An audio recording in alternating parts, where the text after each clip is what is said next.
यदि देखें तो आज भी आपका पंजाब है, और ये डलहौजी की ही देन है। उसके समय में जो शेरशाह सूरी मार्ग था उसको ग्रैंड ट्रंक रोड का नाम दिया गया, क्योंकि उसके पहले वो अशोक बनवाया था। अशोक के बाद उस पथ को शेरशाह सूरी बनवाया था, और फिर डलहौजी के समय में वो पथ अत्यधिक विकसित हुआ, अत्यधिक तरक्की की। लेकिन इसके समय में एक और बड़ी काम हुई, वह था भारतीय रेल का विकास। 16 अप्रैल 1853 को मुंबई से थाने के बीच में पहली रेल चली। उस समय डलहौजी ही था। चाय के बगान का भी तीव्रता से विकास डलहौजी के समय में ही हुआ। इसी के समय में विधवा पुनर्विवाह के अनुमति का प्रस्ताव पास भी हो गया था, लेकिन पूरी तरह लागू किया था लॉर्ड कैनिंग ने। 1856 में पास हो गया था इसी के समय में विधवा पुनर्विवाह कानून। तो इस तरीके से डलहौजी के समय में कुछ खट्टे और कुछ मिठी चीजें हुई, लेकिन 1853 के अधिनियम जो था इसमें एक बदलाव आया।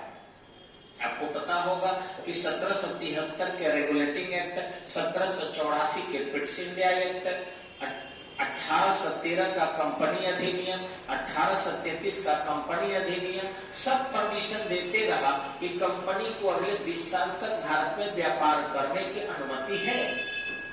लेकिन 1853 के अधिनियम में स्पष्ट कर दिया गया कि कंपनी को अब अनुमति नहीं दी जाएगी।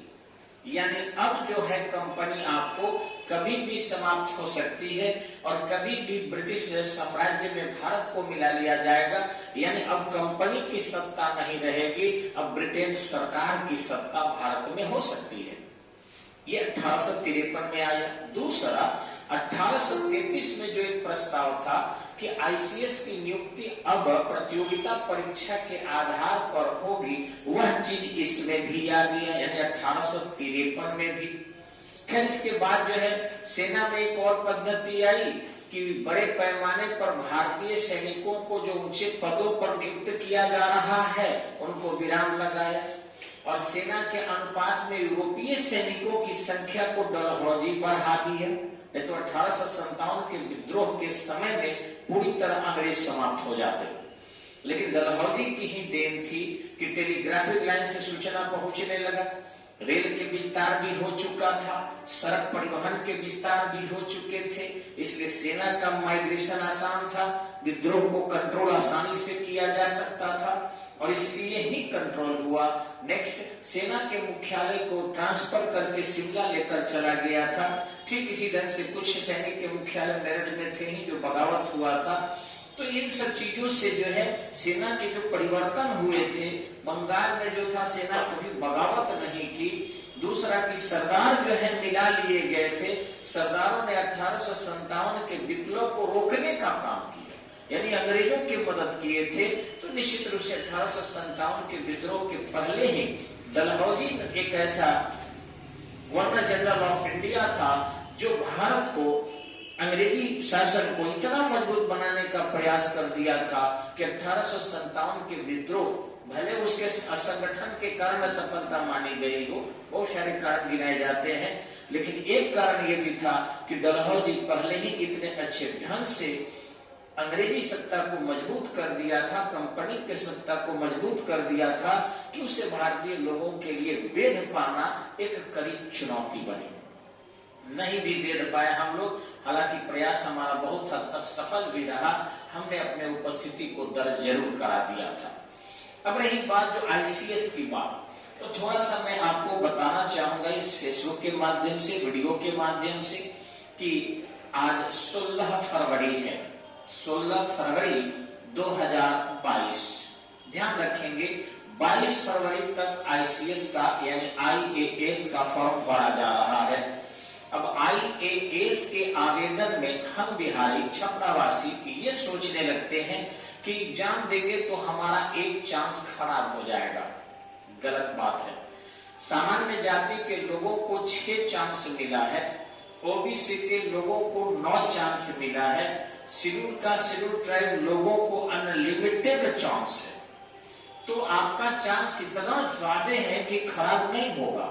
जब हम लोग परीक्षा दे रहे थे 3 चांस था सामान्य जाति का, जब छोड़ने लगे तो 4 चांस हो गया, और अभी जो है कुछ दिन पहले 6 चांस कर दिया गया। तो जब 3 चांस में ही बच्चे निकाल लेते थे तो 6 चांस बहुत होते हैं। और कई बार मुझे 22 साल हो गया छपरा में पढ़ाते हुए, मैंने देखा है यहाँ के सभी बच्चे चांस बचाने के चक्कर में परीक्षाएं नहीं देते हैं, एज लैप्स कर जाता है उनका। तो इसलिए मेरा निवेदन है कि सभी आवेदन करें, वो पार्ट 2 में भी है, पार्ट 3 में भी है, अपियरिंग करके फॉर्म भर सकते हैं, बस उनका उम्र होना चाहिए। और आवेदन करेंगे तो मैं और बता दूं आपको, आप लोग इस चीज को शेयर कीजिएगा जिससे हमारी ज्यादा से ज्यादा बहनें, ज्यादा से ज्यादा बेटियां फॉर्म भर सके। महिलाओं के लिए यूपीएससी के किसी आवेदन में 1 रुपया भी आपको फी के रूप में नहीं देना है। अब इंटरनेट कैफे वाला जो आपको 30, 40, 50 रुपया आवेदन करने का लेता है वही लेगा। दूसरी चीज है कि अगर आपका पीटी भरते हैं तो पटना में सेंटर होता है, पटना सेंटर को चूज कीजिए और पटना परीक्षा दीजिए। छपरा से ट्रेन यहां से खुलती है सुबह में, आसानी से पटना पहुंचा देगी, 20 रुपया किराया होगा मैक्सिमम। आप 20 रुपया देकर जाइए, घर से खाना लेकर जाइए और वहां से लेकर आइए। हम मेरे विद्यार्थी अगर चाहेंगे तो हम उनको स्कॉर्पियो से पटना पहुंचा देंगे और फिर पटना से लेकर आ जाएंगे, ये मेरे विद्यार्थी की बात है। लेकिन ओवरऑल छपरा के बिहार की बात करें तो पटना सेंटर होता है, आप लोग वहां परीक्षा दीजिए और एक ही दिन में आपको दोनों विषय का एग्जाम हो जाता है, एप्टीट्यूड टेस्ट का भी हो जाएगा और जनरल अवेयरनेस का भी हो जाएगा। अब जीके जीएस के जो होते हैं 100 क्वेश्चन होता है जो 200 अंक का होगा, और एप्टीट्यूड टेस्ट जो होंगे वो 80 क्वेश्चन होगा और 200 अंक का होगा। एप्टीट्यूड टेस्ट केवल क्वालिफाई करना है, 30 to 35 क्वेश्चन अगर आप सोल्व कर देते हैं, जिसमें 40 क्वेश्चन तो कंप्रिहेंशन टाइप का आता है, उसी में निबंध लिखता है और उसी में से पढ़ के उसी में से आंसर नीचे टिक कर देना है। तो आप उसी में से पढ़ के निबंध टाइप का हिंदी में रहेगा, अंग्रेजी के लिए चिंता न करें, अंग्रेजी कमजोर है।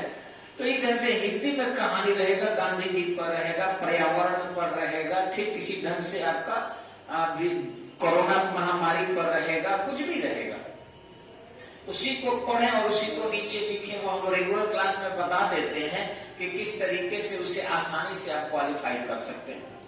थोड़ा सा मैथ रहता है, डिसीजन मेकिंग का थोड़ा सा रीजनिंग रहता है, और अगर जीके जीएस में तो वही जो आप बिहार पुलिस के दे रहे हैं, थोड़ा स्टैंडर्ड बढ़ जाता है, या फिर रेलवे दे रहे हैं, बीपीएससी दे रहे हैं, दरोगा दे रहे हैं, सेम वैसा ही रहता है।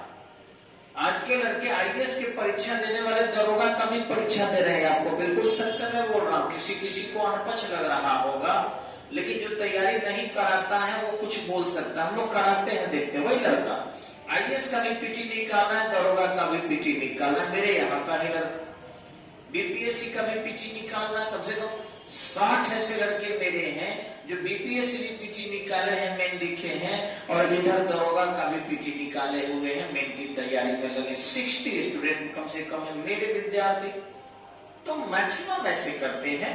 तो आपको अलग से कुछ खास जीके जीएस तैयारी नहीं करना है, बस national international organization, national international relation, science and technology, space technology, modern physics, ठीक इसी ढंग से आपका डिफेंस टेक्नोलॉजी, एग्रीकल्चर और एनिमल हस्बेंड्री, इतना एक्स्ट्रा टॉपिक पढ़ लीजिए, आप गारंटी मैं देता हूं आपका निकल जाएगा। पुलिस की तैयारी करने वाला भी आईएएस पीटी निकालेगा। अब महिलाओं को क्या बेनिफिट है कि आईएएस की पीटी निकाल लेती हैं आप, तो बिहार सरकार 1 लाख रुपया आपको देगी। ध्यान से सुनिएगा, क्योंकि मैं इसे फेसबुक से के माध्यम से बोल रहा हूं, गलत जानकारी नहीं दूंगा। कोई भी महिला अगर आईएएस का पीटी निकालती है तो बिहार सरकार 1 लाख रुपया आपको 15 दिन के अंदर अकाउंट में डाल देगी। कम तो नहीं है मेन की तैयारी के लिए, दूसरा एग्जाम भी आप उसी पैसे से क्वालिफाई कर सकती है। दूसरी चीज, अगर आप लड़का या लड़की कोई भी व्यक्ति पीटी निकालकर आईएएस का एग्जाम देना छोड़ देता है, अब नहीं देंगे, तो उसे सरकार एमबीए की डिग्री दे देती है, जो आप 10 लाख 15 लाख खर्च करके कहीं से प्राप्त करते हो। कितनी बड़ी बेनिफिट्स है आपको। दूसरी चीज है, अगर आपने मेन निकाल लिया, चाहे लड़की हो या लड़का हो, केंद्र सरकार गारंटी देती है, राज्य सरकार गारंटी देती है कि कहीं न कहीं आपको एक अच्छे स्केल में सिटी मैनेजर के रूप में आपकी नियुक्ति हो जाएगी डायरेक्ट। तो आप एक नौकरी तो पा ही गए मेन निकाल कर, और फाइनल आपने निकाल लिया, तो आप समझ ही सकते हो। लोग कहता है का बनिहन तहार बेटा जज की कलेक्टर, तो कलेक्टर बन जाइएगा, आईएएस हो जाइएगा, आईपीएस हो जाइएगा। 7 पुस्त पिछला 7 पुस्त अगला याद रखेगा। जीने तो सब आए हैं, एक सामान्य मजदूरी करके जीने वाला व्यक्ति भी जी लेता है इस दुनिया में, चोरी डकैती करके जीने वाला भी जी लेता है इस दुनिया में, एक छोटी सी पद प्राप्त करके भी आप जी सकते हो। लेकिन कौन जानेगा आपको? आपको अगर जगह बनानी है इस दुनिया में तो कुछ बड़ा करो। कुछ शिकायत करेंगे, कुछ बड़ाई करेंगे, लेकिन जानेगी दुनिया। आप असफल नहीं रहोगे आईएएस की तैयारी करके। खुद मैं कई आईएएस का इंटरव्यू दिया और मैं सफल नहीं रहा। तो मैं क्या सफल नहीं हूं? क्या मुझे तो नहीं पहचानता है? कहीं जाइए, सभी लोग जो है आदर भाव से देखते हैं, सम्मान करते हैं। अच्छा लगता है कि मेरे जैसा असफल आदमी जो नहीं सक्सेस हुआ और फिर भी लोग प्रणाम करता है, तो मुझे लगता है कि अरे बाप रे, असफल को भी सम्मान मिल रहा है। आखिर क्यों? तो निश्चित ही मैंने अच्छा करने का प्रयास किया था। आप छोटे छोटे चीज में असफल हो जाओगे, ग्रुप डी के तैयारी करने में असफल हो जाओगे, क्या कोई सम्मान करेगा तुम्हारा? इसलिए आवेदन दो। सबसे मैं निवेदन कर रहा हूं कि फॉर्म आज से कल तक भर दीजिए। शुक्ल पक्ष चल रहा है, आज बुधवार है, गणेश जी का अच्छा दिन, कल बृहस्पतिवार सबसे बढ़िया दिन। किसी भी स्थिति में अगर चूक गए तो समझ लीजिए पृथ्वीराज चौहान की तरह नाम नहीं होगा आपके। चुकना नहीं है, आवेदन देना है, परीक्षा देने जाना है, और मैं विश्वास करता हूं आप सब सफल होंगे। तो डलहौजी के टॉपिक से हमें याद आया कि 1853 में डलहौजी के समय में प्रस्ताव आया कि यथाशीघ्र प्रतियोगिता परीक्षा के माध्यम से आईसीएस की नियुक्ति हो। लेकिन डलहौजी चला गया, तब क्रांति हुई, केनिंग आ गया था, और इस तरीके से 1859 में जो है लॉर्ड मैकाले की अध्यक्षता में आईसीएस समिति की गठन किया गया, और फिर 1861 के रूल्स के अंतर्गत प्रतियोगिता परीक्षा को इंप्लीमेंट कर दिया गया। आज के लिए इतना ही। बृहद कक्षा हम लोग रेगुलर करते हैं, अतः रेगुलर क्लास से मैं बार बार कहता हूं सभी जुड़िए, क्योंकि ये ऑनलाइन कक्षा उतनी बेहतरीन कक्षा कभी नहीं होती है। धन्यवाद।